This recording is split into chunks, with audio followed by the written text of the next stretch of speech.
Hey guys, what's up everyone? Welcome back to the channel. This is Shivam Dwivedi and you are watching Economics Easy है। दोस्तों आज के session में हम आपको याद होगा chapter number 16 international economic organisation and India को कंटिन्यू करें। दोस्तों उसके अंदर WTO का टॉपिक है। मेक श्योर आपने हमारी लास्ट क्लास देख ली होगी जिसके अंदर मैंने आपको WTO कैसे बना, किस तरह से गेट के एग्रीमेंट को एबॉलिश करके हमने WTO ऑर्गेनाइजेशन का जन्म दिया। दोस्तों यहाँ पर मैं बताना चाहूंगा कि मेक श्योर आप पहले हमारी पिछली वीडियोस देख लें, उसके बाद आप इस वीडियो पर आओगे तो आपको ज्यादा अच्छे से समझ आएगा। आज के सेशन में मैं आपसे बात करूंगा कि WTO के कौन कौन से एग्रीमेंट्स होते हैं और वो कितने ज्यादा इंपॉर्टेंट होते हैं। देखो WTO की ब्रॉडली अगर हम बात करें तो ये 6 एग्रीमेंट होते हैं जिनका नाम होता है गेट्स, ट्रिप्स, ट्रिम्स, AOA और ATTC। अगर हम एक एक करके बात करें तो ही आपको समझ आएगा कि इसका डिटेल डिस्कशन क्या है। और आज की इस वीडियो लेक्चर में मैं आपको सारे के सारे एग्रीमेंट बता दूंगा, ठीक है। और ये सारे एग्रीमेंट कहां बनाए गए? वर्ल्ड ट्रेड ऑर्गेनाइजेशन के अंदर बनाए गए। चलिए स्टार्ट करते हैं। सबसे पहला एग्रीमेंट है गेट्स, जिसको बोलते हैं general agreement on trade and tariff. अब ये बेसिकली एग्रीमेंट क्या बोलता है? ये एग्रीमेंट ये बताता है कि हम अपने पास क्या करेंगे, जो गुड्स है उनके ऊपर जो रेस्ट्रिक्शंस लगाते हैं, एक कंट्री दूसरी कंट्री पर जो रेस्ट्रिक्शन लगाती है, चाहे वो टैरिफ या नॉन टैरिफ, हम उस बैरियर को यहाँ पर रिमूव करेंगे ताकि हम व्यापार को आसान और सिंपल बना सके, एक कंट्री से दूसरी कंट्री में माल आसानी से जा सके और आ सके। क्योंकि बेसिकली WTO को बनाने के पीछे का सबसे बड़ा मकसद क्या था कि हम व्यापार को अंतरराष्ट्रीय लेवल पे बढ़ाने की कोशिश करेंगे। अगर कोई उसमें किसी भी टाइप का बर्डन या किसी भी टाइप का कोई रेस्ट्रिक्शन लगाता है तो उसको हम यहाँ पर क्या करेंगे? रिमूव करेंगे। तो वही यहाँ पर बात लिखी हुई है कि एक मल्टीलेटरल एग्रीमेंट है जो कि किसको रेगुलेट करता है? इंटरनेशनल ट्रेड को। इसका मेन एम क्या है? टैरिफ और नॉन टैरिफ बैरियर को रिमूव करना। ये एलिमिनेट करता है कि अगर कोई म्यूचुअल एडवांटेज आप किसी पर्टिकुलरली कंट्री को दे रहे हो तो वो नहीं दोगे, वो सभी मेंबर कंट्रीज के लिए बराबर होनी चाहिए। और ये यूनाइटेड नेशन कॉन्फ्रेंस के अंदर इस चीज को लेकर आया गया था, ठीक है। अब गेट के अंदर क्या चीजें इंक्लूड होती है? सिर्फ गुड्स इंक्लूड होता है। सर्विस के लिए हमने अलग एग्रीमेंट बनाया हुआ है, गुड्स के लिए अलग बनाया हुआ है। देखो ये मैंने आपको बताया ना 6 एग्रीमेंट होता है, तो ये गुड्स के लिए और सर्विस के लिए ये देखो गेट्स दे रखा है, S फॉर सर्विस है, ठीक है। तो ये एग्रीमेंट बेसिकली किसके लिए बनाएंगे? गेट गुड्स के लिए बनाएंगे, ठीक है। इसमें ये बोला गया है गुड्स के अंदर 2 टाइप के आर्टिकल होते हैं, एक फूड और एक नॉन फूड। अच्छा, अगर कोई कंट्री से माल आ रहा है तो उसमें SPS होना चाहिए, मतलब सैनिटरी एंड साइकोसैनिटरी एग्रीमेंट। अब ये फाइटोसैनिटरी एग्रीमेंट क्या होता है मैं आपको बताता हूँ। देखो क्या होता है, जब बाहर कंट्री से कोई सामान आता है, लेट सपोज कि वो ऐसा सामान है जो फूड आर्टिकल है, आप मान के चलो उस फूड आर्टिकल के अंदर कुछ ऐसे वायरस है जो उस कंट्री में पाए जाते हैं और हम नहीं चाहते कि उस कंट्री के वायरस हमारी कंट्री के लोगों को हार्मफुल इफेक्ट डाले। तो ऐसे में कोडेक्स नाम की एक बुक होती है। उस कोडेक्स नाम की बुक में क्या होता है, कुछ क्वालिटी कंट्रोल चेक्स लिखे होते हैं कि अगर ये चीजें होंगी तो ही इंटरनेशनल ट्रेड होगा और ये चीजें नहीं पाई जाएंगी तो इंटरनेशनल ट्रेड नहीं होगा। उस केस में किस चीज का? फूड के केस में। तो इसीलिए हम कहते हैं कि जब भी हम कोई कंट्री में कोई फूड आर्टिकल मंगाते हैं, इवन या फिर हम फूड आर्टिकल का एक्सपोर्ट भी करते हैं, तो हमें SPS एग्रीमेंट के तहत यानी S for sanitary, P for phytosanitary और A फॉर एग्रीमेंट, ठीक है। तो ये साइटोसैनिटरी एग्रीमेंट जो है ये बताता है कि इसमें कोडेक्स नाम की बुक है कि आप कौन कौन से फूड आर्टिकल्स जो है वो बाहर से मंगा सकते हैं और उनके लिए क्या क्या रूल्स एंड रेगुलेशंस है। अच्छा, एक होता है नॉन फूड आर्टिकल। अच्छा, नॉन फूड आर्टिकल में SPS नहीं लगेगा, उसमें क्या लगता है? TBT, technical barrier to trade. कोई भी कंट्री बेतुके के बैरियर नहीं लगा सकती है किसी भी नॉन फूड आइटम पे। मान के चलो कोई ऐसा आप नॉन टेक्निकल बैरियर लगा रहे हो, लेट सपोज कि हम बाहर से आईफोन मंगा रहे हैं और हम कह रहे हैं इस आईफोन के अंदर ना ये जो कवर दे रखा है, ये कवर हमें पसंद नहीं आया, इस वजह से इंडिया में माल नहीं आएगा। इस टाइप की आप कोई नॉन कंप्लायंसेस चीजें नहीं कर सकते और मना नहीं कर सकते हो इंपोर्ट को करने से, एक्सपोर्ट को करने से। तो ये था आपका गेट एग्रीमेंट। बड़ा सिंपल था इसलिए मैंने इसको जल्दी से निपटा दिया, ठीक है।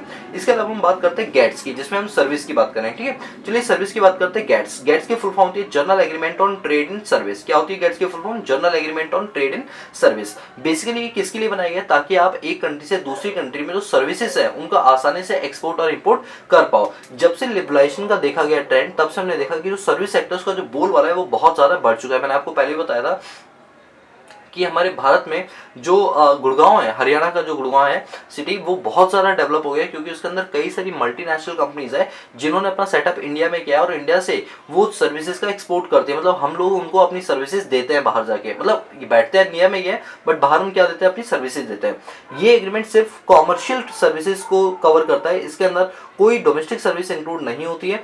इस सर्विस में 4 मोड्स होते हैं दोस्तों। ये 4 मोड्स एग्जाम के लिए बहुत ज़्यादा इंपॉर्टेंट है। और ये एग्रीमेंट बेसिकली जो गेट्स बनाए वो किस लिए बनाया गया, ताकि दो कंट्री जब आपस में व्यापार करें तो सर्विसेज के लेकर कोई डिस्क्रिमिनेशन ना हो, किसी भी टाइप के बैरियर, चाहे वो टैरिफ हो या नॉन टैरिफ बैरियर हो, कोई इम्पोज ना किया जाए। अब बात करते हैं सर्विस के केस में जो मोड होते हैं, जो तरीके होते हैं, वो 4 तरीके होते हैं। मोड नंबर 1 को बोलते हैं cross border service, mode number 2 को बोलते हैं कंजम्पशन अब्रॉड, मोड नंबर 3 को बोलते हैं cross border capital flow, fourth mode को बोलते हैं क्रॉस बॉर्डर लेबर मूवमेंट। मैं आपको एक एक करके बताता हूँ क्या है ये।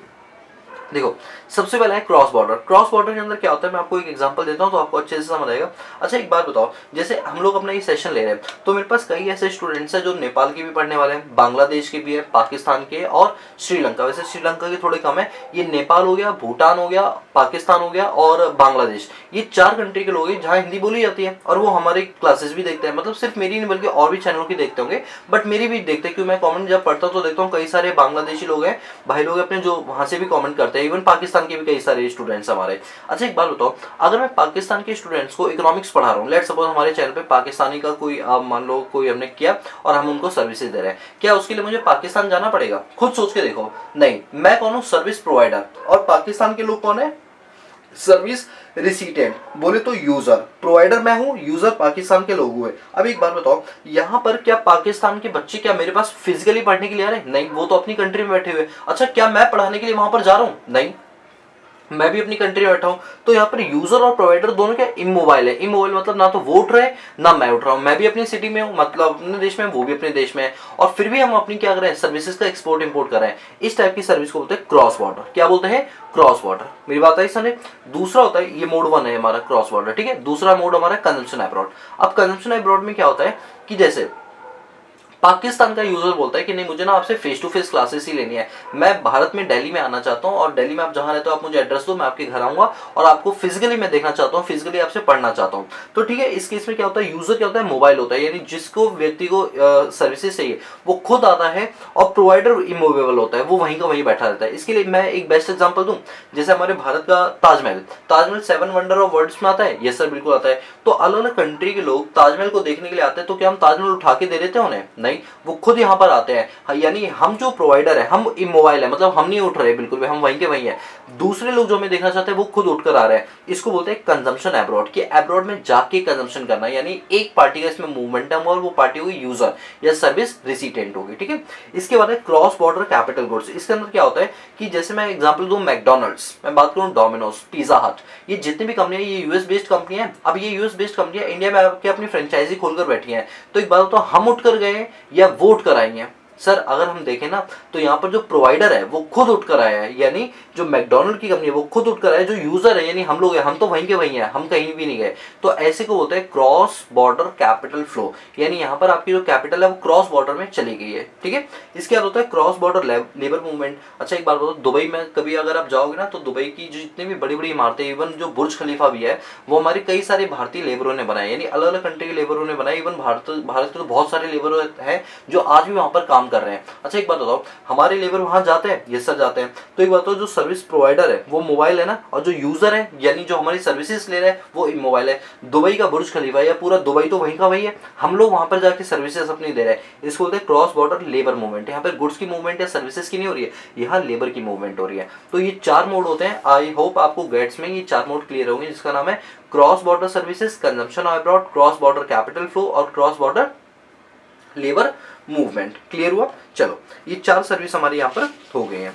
इसके बाद अब देखो, सॉरी 4 नहीं बोलो, गेट होगी और गेट्स हो गया, ठीक है। अब इसके बाद हम आते हैं अपने पास ट्रिप्स पे, ठीक है, जिसके फुल फॉर्म होती है trade related aspect of intellectual property rights. चलो ये रहा trips, trade related aspect of intellectual property right. Sir एक बात बताओ, ये इंटेलेक्चुअल प्रॉपर्टी क्या होती है?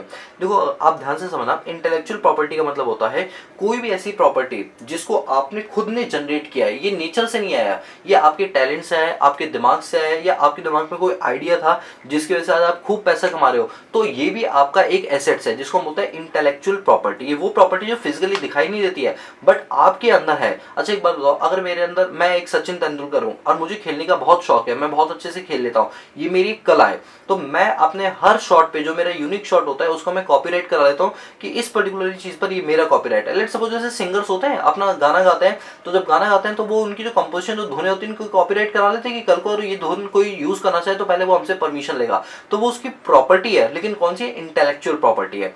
अगर मान के चलो, अच्छा आपको याद है मैं थोड़ा सा ना भारत की बुराई कर रहा हूँ, क्योंकि देखो जो बात सच है वो सच है, बुराई नहीं कर रहा बल्कि हकीकत बता रहा हूँ, ठीक है। मैं कभी किसी कंट्री की बुराई नहीं करता, अगर करता हूँ तो वो बात जायज होता है। देखो मैं इंडिया के लिए भी बोल रहा हूँ ये चीज, क्योंकि इंडिया ने गलत किया ये काम।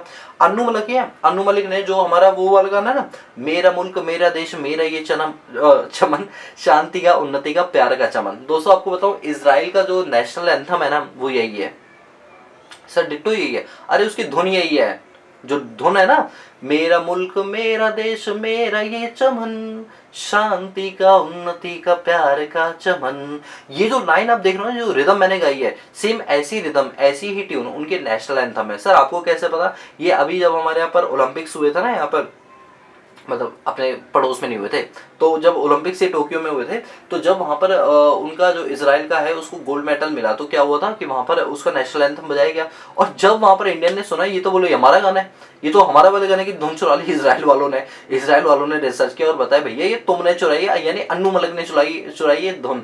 फिर भाई साहब केस हुआ था। अभी मुझे नहीं पता उसके बाद क्या हुआ, लेकिन हाँ भाई साहब अन्नू मलिक की बहुत ज्यादा खिंचाई हुई थी कि वो धुनें चुराते हैं, और ये बात सच है, ठीक है। तो यहाँ से अब ये क्या, अब मान के चलो जो केस हुआ होगा, सबसे पहले इसराइल के लोग पता है कहाँ गए होंगे, इसराइल के प्राइम मिनिस्टर ने सबसे पहले गुजारिश की होगी WTO को, और उनको बोला भाई ऐसे ऐसे इंडिया ने जो हमारी इंटेलेक्चुअल प्रॉपर्टी है उसका उल्लंघन किया।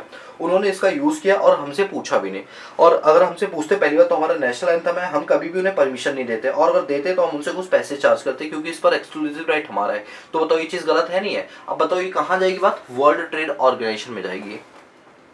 आई बस समझे? तो देखो वही लिखा हुआ है, the right given to the person overall the creation of mind. आपके माइंड में कोई आइडिया था, उससे आपने कोई चीज क्रिएट की, that is your intellectual property.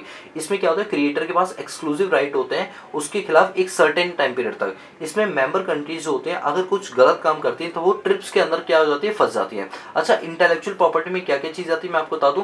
Patent आती है, नई नई इनोवेशंस होती है, जैसे मान लो आपने बल्ब बनाया, आपने कैमरा बनाया, मोबाइल बनाया, इस टाइप की कोई नई नई टेक्नोलॉजी अगर आप लेकर आते हो तो आप उसका क्या ले सकते हो, इंटेलेक्चुअल, वो आपके लिए क्या है, इंटेलेक्चुअल प्रॉपर्टी, जिसके लिए आप क्या लोगे, पेटेंट लोगे।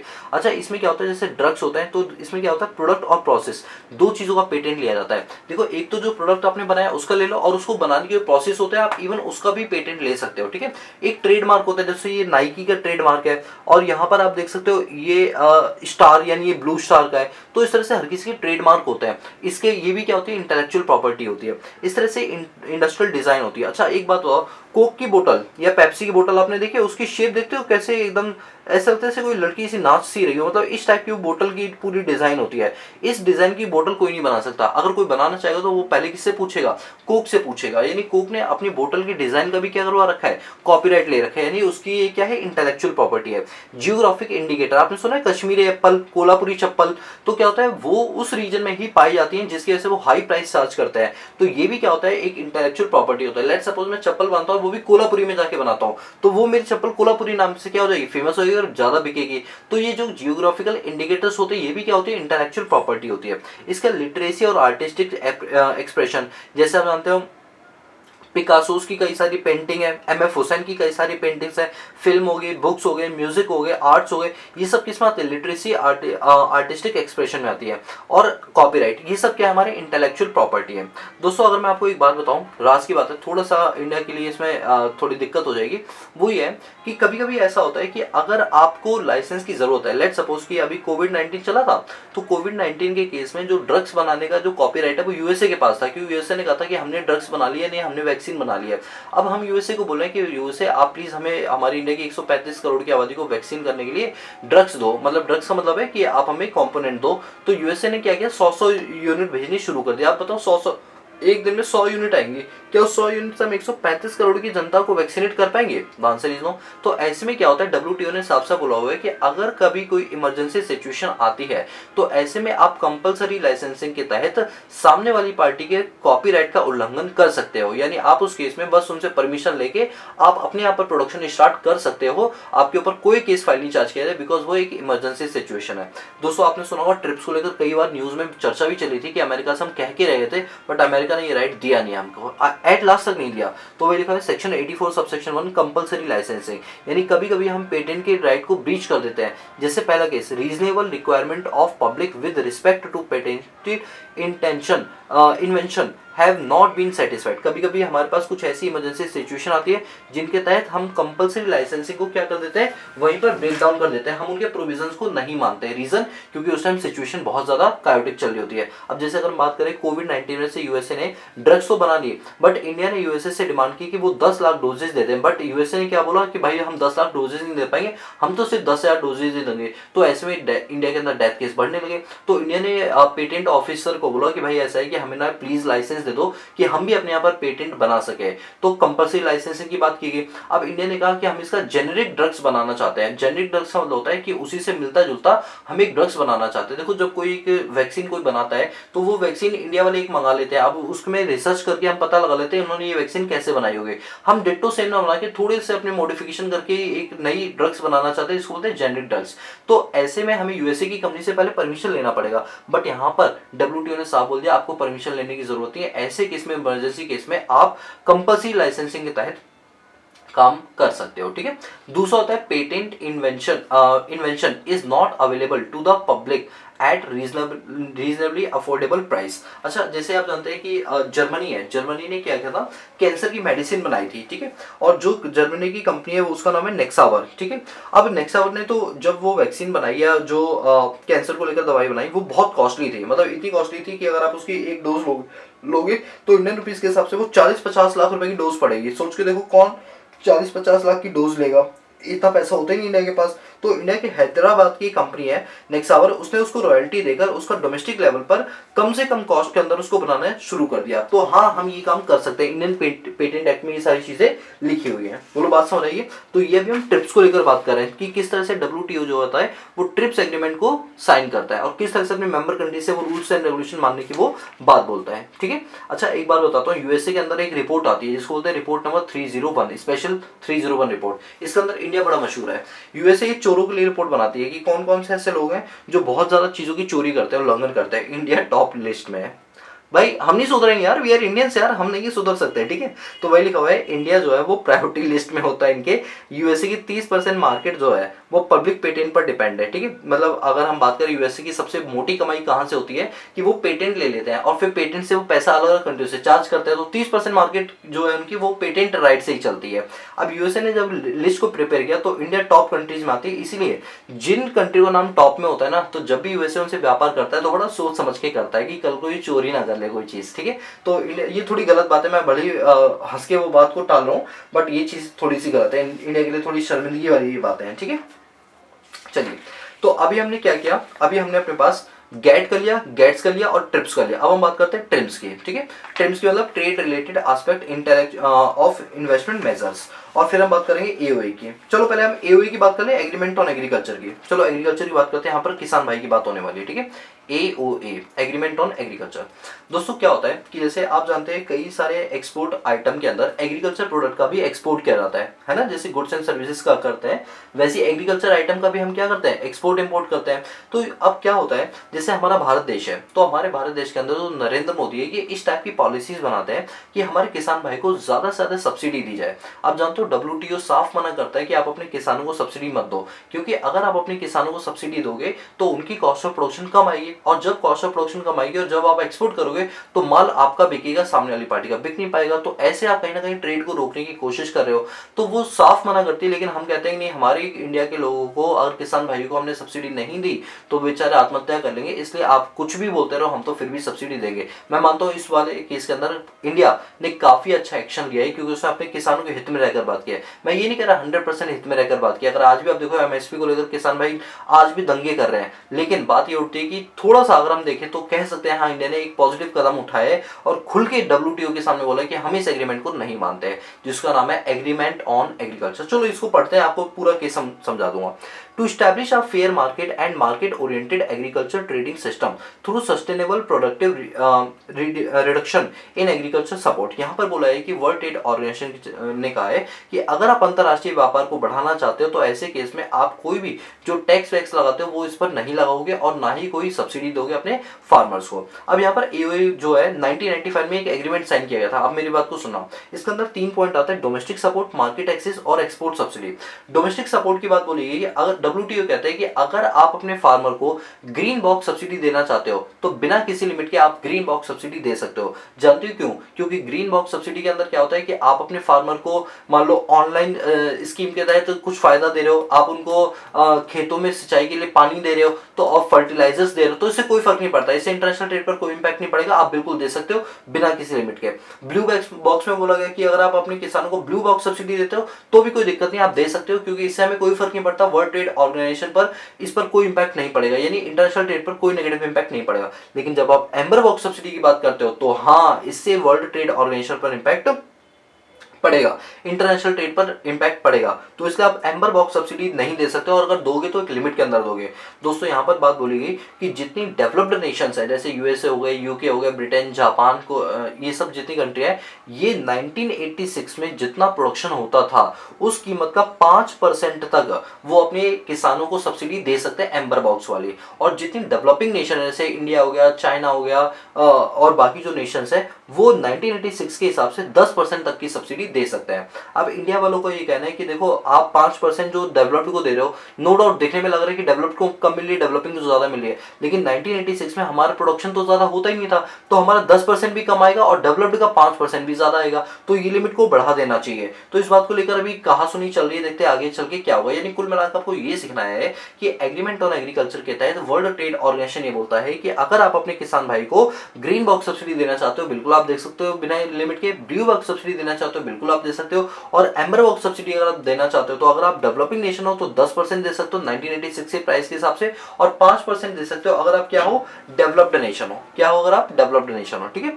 दूसरी बात यहाँ पर बोली गई मार्केट एक्सेस को लेकर। मार्केट एक्सेस में ये बोला गया कि आपको टैरिफ और नॉन टैरिफ बैरियर को रिड्यूस करना है, यानी अगर आप एग्रीकल्चर प्रोडक्ट पे किसी भी टाइप का टैरिफ लगाते हो तो वो आप नहीं लगा सकते, उसको आपको क्या करके चलना है, रिड्यूस करके चलना है। तो यहाँ पर ये बात बोली गई कि अगर आप कोई लगा भी रहे हो, मान लो टैरिफ और नॉन टैरिफ बैरियर लगा रहे हो, तो कहा गया कि जितनी भी डेवलप्ड कंट्रीज हैं वो अगले 6 सालों के अंदर 36% तक अपनी टैरिफ ड्यूटी को कम करेंगे। लेट सपोज अमेरिका 50% का टैरिफ लगाता है तो 6 सालों के अंदर उसे अपने 36% टैरिफ कम करना पड़ेगा, जो बचा है वो लगा सकता है, लेकिन 36% उसे अपना टैरिफ क्या करना पड़ेगा, कम करना पड़ेगा अगले 6 सालों के अंदर। ऐसा नहीं पहली साल कम कर दो, 6 साल तक का टाइम है, धीरे धीरे करके आप कम कर सकते हो, ठीक है।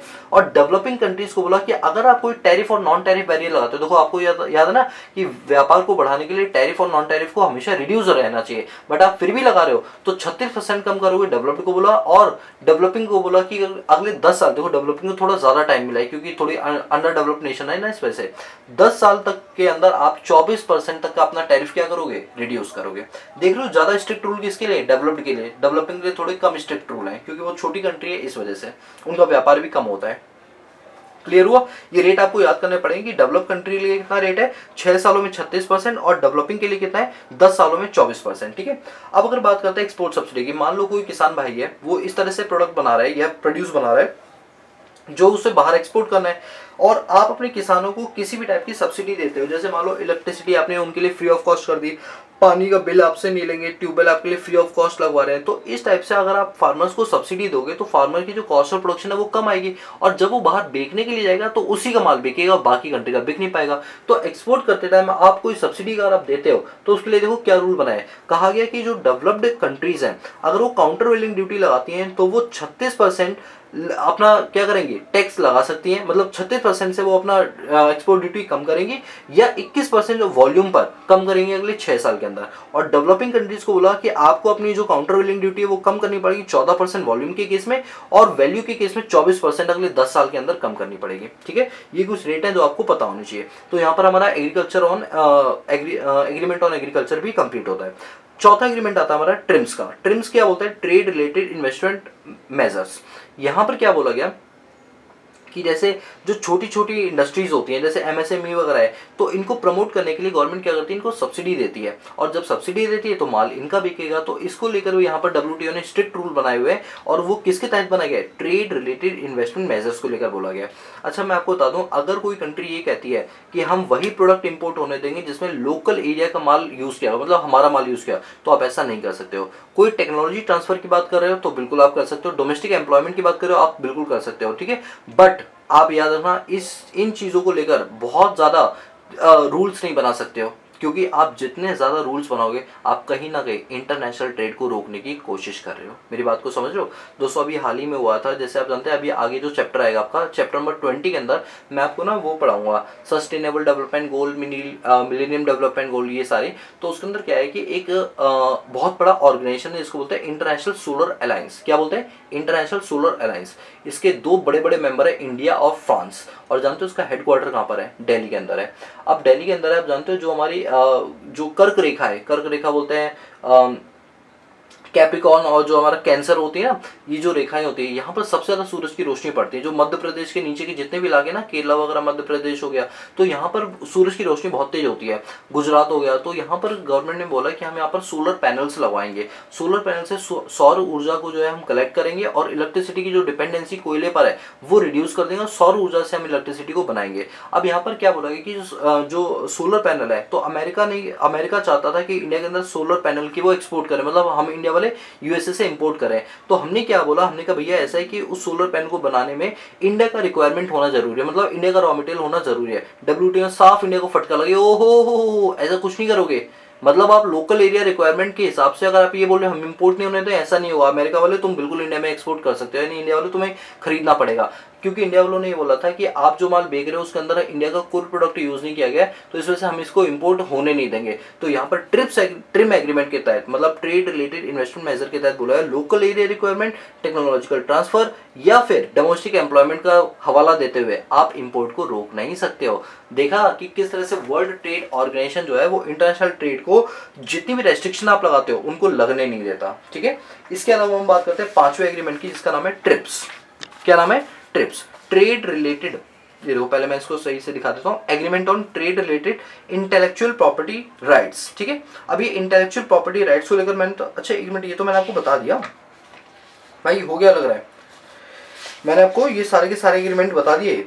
अब ये आपको एटीटीसी है ना, टेक्सटाइल वाला, ये पढ़ने की जरूरत नहीं क्योंकि इंपॉर्टेंट ही ना हमारी बुक में ये दे रखा है, ठीक है। तो ये 5 एग्रीमेंट थे, गैट के, गैट्स के, ट्रिप्स के, ट्रिम के और एओए के। ये पांचों एग्रीमेंट आपको बिल्कुल टिप्स पर आना चाहिए। और अगर आप हमारे हैंड रिटन नोट्स अगर आपको बहुत पसंद आ गए तो आप इनके सीधे फोटोकॉपी निकलवा सकते हो। मैं आपको ये सारी की सारी पीडीएफ फाइल जो है वो प्रोवाइड करवा दूंगा हमारे टेलीग्राम चैनल पे। उसको आपको पहले ज्वाइन करना पड़ेगा। ज्वाइन करने के लिए आप लिंक मैंने डिस्क्रिप्शन बॉक्स में दे रखा है, या फिर आप सीधा टाइप कर सकते हो इकोनॉमिक्स इजी है, टेलीग्राम पे आपको हमारा चैनल मिल जाएगा, उसको ज्वाइन कर लो। सारे के सारे चैप्टर के हमने नोट्स फ्री ऑफ कॉस्ट वहां पर प्रोवाइड करवा रखे हैं, ठीक है।